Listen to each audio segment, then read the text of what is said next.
আসসালামু আলাইকুম, আমি ডক্টর ফারিয়া আলম। আমি কনসালটেন্ট হিসেবে আছি ডেন্ট্রাস্ট লেজার ডেন্টাল এবং ডেন্টাল ইমপ্ল্যান্ট সেন্টারে। এছাড়াও আছি অ্যাসিস্ট্যান্ট প্রফেসর হিসেবে ইসলামী bank medical college dental unit Rajshahi. আজকে আমাদের আলোচনার বিষয় হলো আক্কেল দাঁত।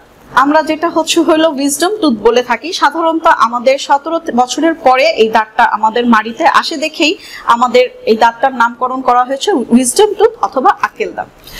তো আক্কেল দাঁতের মেইন সমস্যা হয়ে থাকে যে ইদানিং দেখা যায় বেশিরভাগ মানুষেরই আক্কেল দাঁতটা পজিশন মানে ঠিক পজিশনে না উঠেই দেখা যায়, না হয় বাঁকাতেরা উঠে, না হয় হলো মাড়ির নিচেই সেটা থেকে যায়। তো যেটা আমাদের সবচেয়ে বড় সমস্যা করে সেই দাঁতটা একটা ইনঅ্যাক্টিভ দাঁত। এই দাঁতটা আমরা সাধারণত কাজে লাগাতে পারি না মোস্ট অফ দা ক্ষেত্রেই, কিন্তু আমাদের যে সামনের দাঁতটা থাকে, যেটা অ্যাকচুয়ালি সেকেন্ড মোলার আমরা বলে থাকি, সেই দাঁতটা আমাদের একটা অ্যাক্টিভ দাঁত।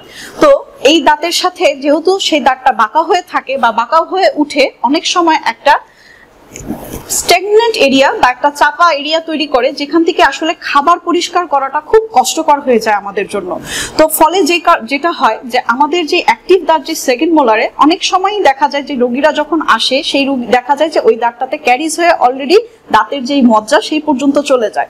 তো এই দাঁতটা অনেকেই দেখা যায়, যদি বলা হয় পেশেন্টদেরকে যে আক্কেল দাঁত আপনার আঁকা বাঁকা উঠেছে বা হলো নিচে এরকম ইমপ্যাক্টেড আছে, অনেক পেশেন্টই ভয়ে ফেলতে চায় না। কিন্তু আমাদের যেটা সমস্যা হয়, একটা ইনঅ্যাক্টিভ একটা দাঁতের জন্য আমাদের অ্যাক্টিভ একটা দাঁত হলো নষ্ট হয়ে যায়।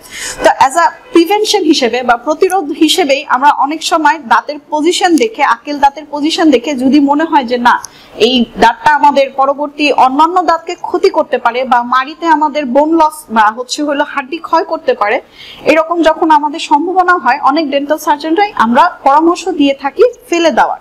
আর এটা উত্তম হলো যদি পজিশন ঠিক না থাকে, আসলে ফেলে দেওয়াটাই সবচেয়ে উত্তম। কারণ যেই দাঁতটা আমাদের কাজেই আসতেছে না, সেই দাঁতটার জন্য আমাদের যে অ্যাক্টিভ দাঁত মাড়িতে থাকে সেই দাঁতগুলো নষ্ট হয়ে যায়। অনেক সময় এমনও দেখা যায় ওই দাঁতটাতে রুট ক্যানেল থেকে শুরু করে রুট ক্যানেল করতে হতে পারে।